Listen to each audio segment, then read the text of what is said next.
Quem me acompanha aqui na Cláudio Silva TV sabe muito bem o quanto eu sou contra, muito, mas muito contra queda de treinadores, troca de treinadores no decorrer da temporada, ou coisa dessa natureza. Quem acompanha a Cláudio Silva TV sabe muito bem. Mas existem alguns momentos da nossa vida que nós precisamos rever os nossos conceitos, reaver as nossas opiniões, procurar fazer algumas mudanças dentro daquilo que a gente acredita que seja o futebol.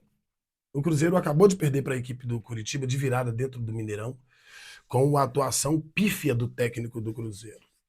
O Cruzeiro fez mais uma vez um bom primeiro tempo e depois desmoronou na segunda etapa. Vamos falar sobre tudo isso aqui, nossas impressões, aquilo que a gente viu sobre alguns jogadores, algumas decisões de alguns atletas, algumas expressões de alguns jogadores que nós observamos e atitudes.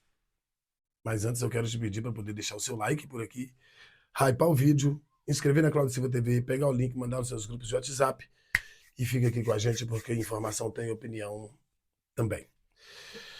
Cruzeiro fez um jogo agora no Mineirão e o torcedor cruzeirense já chateado, sentindo a necessidade de uma boa performance e acabaram não indo no Mineirão. Pouco mais de 20 mil torcedores, é um número irrisório para um clube como o Cruzeiro, que costuma colocar médias acima de 30 mil dentro do Gigante da Pampulha. Mas o momento que o Cruzeiro passa com a insatisfação do torcedor acaba que isso acontece e é normal, principalmente quando se olha para o campo e vê o que vê.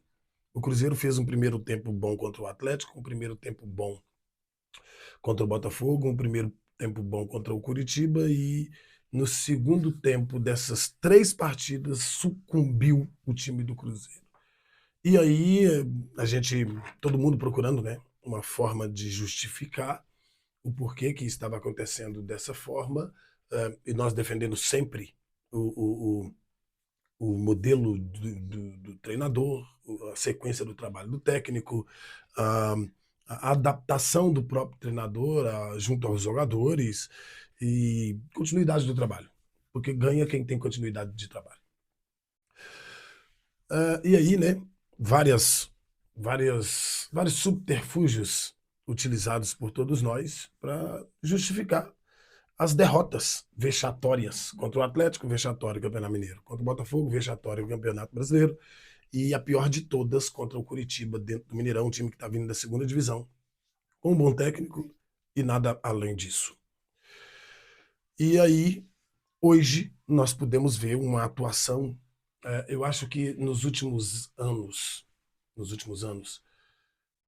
5 anos, posso colocar assim, nos últimos 5 anos, eu acho que é a pior atuação de um técnico que eu vejo dentro de uma partida à frente do Cruzeiro. O Tite viu o seu time abrir o placar com um golaço do Matheus Pereira, que fez um bom primeiro tempo, assim como o Gerson também fez um bom primeiro tempo. Gostei do primeiro tempo do Gerson. Um golaço que o Cruzeiro fez. E logo na sequência tomou um golaço também da equipe do Curitiba, mas nessa sequência, né, não na sequência do gol do Cruzeiro. Na sequência de um gol perdido pelo Cruzeiro nos pés do Matheus Pereira, depois de uma boa assistência do Caio Jorge. Matheus Pereira retardou a bola, recuou a bola nos braços do goleiro do Curitiba. A saída de bola, o Cruzeiro toma um contra-ataque, um belíssimo gol da equipe do Curitiba. E se formos analisar friamente, vamos ver falhas do setor defensivo do Cruzeiro, principalmente do lado direito, com o Kenny Arroio que não acompanhou o seu adversário e a bola entrando nas costas do Willian, e é lógico, a culpa caiu nas costas do próprio jogador, né? Ficou falha do Willian, mas ele estava ali sozinho com uma dobradinha, marcando um na sua frente, e o outro passa correndo, o Arroio não acompanhou, que fez um péssimo jogo, Arroio, um péssimo jogo, e acabou o Cruzeiro tomando um golaço. E na volta do intervalo, e é incrível como o Cruzeiro consegue tomar um gol e não reagir novamente. É incrível como isso acontece. É difícil até de explicar, muito difícil de explicar o porquê que isso acontece e como que isso acontece. Porque o Cruzeiro tem jogadores cascudos, rodados, renomados, ótimos jogadores, com um treinador respeitável na beirada de campo, mas ele toma um gol, desmorona. Isso já vem da temporada passada, isso não é de hoje. Isso não é do time do Tite. Isso é do Cruzeiro, desse elenco do Cruzeiro, dessa equipe, né? Desse time do Cruzeiro. Toma um gol e ele não sabe mais o que fazer. Né? O Cruzeiro não vira partidas.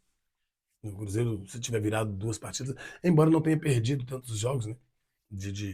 Desde o ano passado para cá, mas quando o Cruzeiro toma um gol, ele desestabiliza totalmente o emocional. Os jogadores não conseguem mais trocar 3 passes em sequência e isso acaba comprometendo totalmente tudo aquilo que vinha sendo projetado. O psicológico do time do Cruzeiro, ele vem se mostrando muito frágil, muito fraco. Todos pensávamos que o problema do Cruzeiro era físico, mas hoje ficou nítido que o problema do Cruzeiro não é físico. O problema do Cruzeiro hoje ficou evidente no jogo de hoje, que é técnico. E eu não estou falando dos jogadores, então eu preciso utilizar a palavra tático. O Cruzeiro, quando toma um gol no segundo tempo, o Cruzeiro, taticamente, ele inexiste. Qualquer substituição que o adversário faz, ele simplesmente engole o time do Cruzeiro.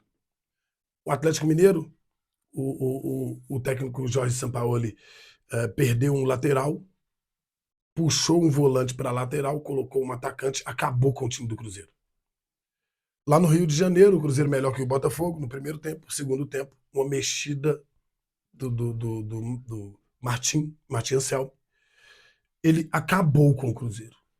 E hoje no Mineirão, uma mexida básica, são mexidas básicas. Não é nenhuma mexida extravagante, uma mexida de gênio. Não é uma mexida do Seabra. Acabou com o Cruzeiro. E aí eu começo a perceber, a entender que o problema do time, mesmo com pouco tempo de trabalho, eu não posso deixar de salientar isso aqui, não posso deixar de falar isso aqui. Mesmo com pouco tempo de trabalho, o responsável é o treinador do Cruzeiro. O segundo tempo, eu posso enumerar os jogadores aqui que não fizeram absolutamente nada na partida, principalmente na segunda etapa, mas quando eu olho para o banco de reservas do Cruzeiro, onde o treinador está, com as peças, e são peças boas. Não adianta falar que as peças são ruins e que. Não, não, não. As peças são boas. Quando eu olho para essas peças e olho para o técnico fazendo as substituições, eu fico assustado. O William começou a tomar vaias da torcida, ele tirou o William e colocou o Fagner. Do lado esquerdo, ele tirou o Kaique e colocou o Cauã Prates. Aí ele foi para o meio campo, ele trocou o Gerson pelo Lucas Silva. Aí ele foi para o ataque, trocou o Kenny Arroio pelo Wanderson. Aí depois ele trocou o Lucas Romero pelo Matheus Henrique. E assim, eu só falei nomes de jogadores bons. Eu não falei nome de nenhum jogador ruim. Eu falei nomes de jogadores que têm totais condições de serem titulares no time do Cruzeiro. Eu falei o Calma Pratos, entrou no lugar do Kaique. Eu falei o Fagner, que entrou no lugar do William. Eu falei do Lucas Silva, que era titular do Cruzeiro até semana retrasada, entrou no lugar do Gerson. Eu falei do Matheus Henrique, que era titular do time do Cruzeiro, que entrou na vaga do Lucas Romero. Eu falei do Wanderson, que era titular do Cruzeiro na vaga do Kenny Arroio. Então, vai falar para mim que o banco do Cruzeiro é fraco? Não. As mexidas do técnico Tite foram mexidas amadoras. 6 por meia dúzia. O Cruzeiro jogando dentro de casa com um time que está voltando da segunda divisão. E o treinador do Cruzeiro, ele foi omisso o suficiente para fazer mexidas que qualquer um faria se não precisasse mudar a história de um jogo. Trocou 6 por meia dúzia, jogadores com as mesmas características. Ah, mas o Kenny Arroio é driblador e o Wanderson é só um velocista que ajuda muito na marcação. O que o Wanderson, o que o Arroio fez, o Wanderson faz. Não dribla ninguém. E não tô falando que é um jogador ruim, não tem nada a ver com isso. O Wanderson não dribla ninguém, não é driblador. Embora tenha é, números positivos, né, no que diz respeito a 1 contra 1. Mas isso, o ponto-chave nem é este. O ponto que nós queremos entrar aqui é que o técnico Tite, ele hoje foi inexistente na beirada de campo. O torcedor começou a gritar, fora Tite, pede demissão, e que não dá. Mano, semana que vem é Copa Libertadores. E o Cruzeiro não pode chegar na Libertadores jogando essa bolinha mequetrefe que tá jogando. É simplesmente um absurdo o que aconteceu hoje, a forma que o Cruzeiro perdeu.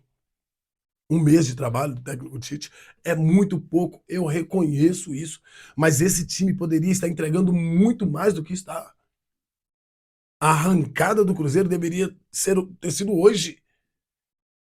O primeiro tempo do Cruzeiro, pô, falei, Cruzeiro hoje não perde o jogo. Vai fazer um, vai fazer dois, vai fazer três. Daqui a pouco.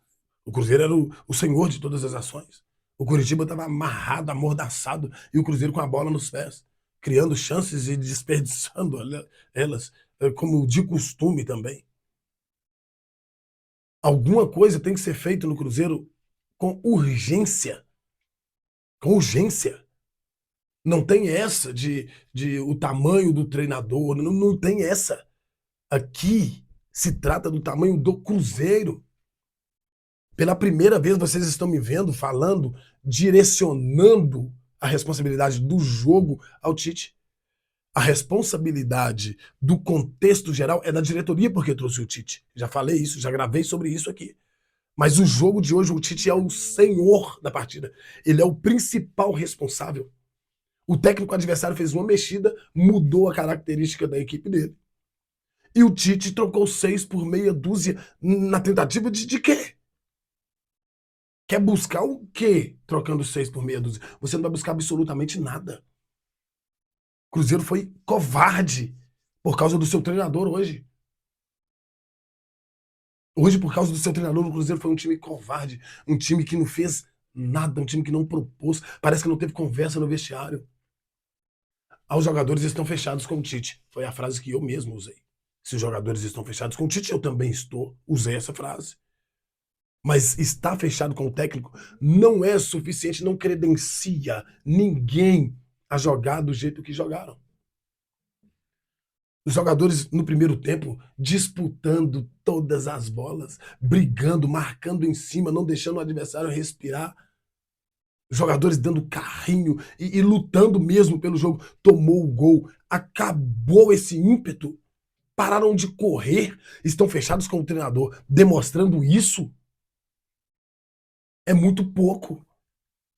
É muito. Foi um vexame, uma vergonha gigantesca que aconteceu no Mineirão hoje. Essa derrota do Cruzeiro ela não pode ser aceita e levada com normalidade por absolutamente ninguém. Se o Pedro Lourenço não chegar no vestiário agora e resolver o que tem para resolver, e eu nem estou falando dos jogadores, eu estou falando do treinador. Não se pode um treinador gabaritado como é, com um elenco como tem, perder um jogo para um time que acabou de chegar da segunda divisão, dentro de casa, diante do seu torcedor, por omissão, por falta de coragem, por falta de proatividade. Não, não pode. A diretoria do Cruzeiro precisa se posicionar referente à situação do técnico. Gente, eu venho falando já há algum tempo, você que acompanha aqui, você sabe. Vamos ter tranquilidade, vamos deixar o técnico trabalhar. Vamos com calma, porque não é assim que faz o jogo acontecer. Estamos tentando, estamos conversando, estamos levando, estamos mostrando às pessoas a visão que nós conseguimos ter. O tempo é curto, tem que esperar, tem que saber se a metodologia vai encaixar, tem que aguardar, não tem. Mas hoje não existe nenhum subterfúgio argumentativo para justificar o que o Tite fez. Aliás, o Tite não fez. O Tite foi inexistente na partida de hoje. E isso não pode ser aceito e levado como se fosse algo normal, porque de normal não tem absolutamente nada. Vitória é muito difícil, derrota é muito difícil de engolir. Derrota muito difícil de analisar. O time do Curitiba é um time bem treinado, organizadinho e tal. É, ok, não passa disso. Qualidade por qualidade, não dá nem para comparar. A maior contratação da história do Curitiba é de 15 milhões de reais. O Bruno, que fez o gol da vitória, a maior contratação do Cruzeiro, 200 milhões de reais. Não dá. Não dá. Perdeu o jogo por causa de falta de leitura básica do treinador, um treinador do tamanho que é o Tite, não pode passar impune.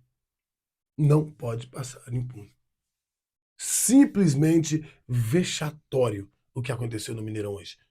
Isso não pode terminar, a noite de hoje não pode terminar do jeito que ela está.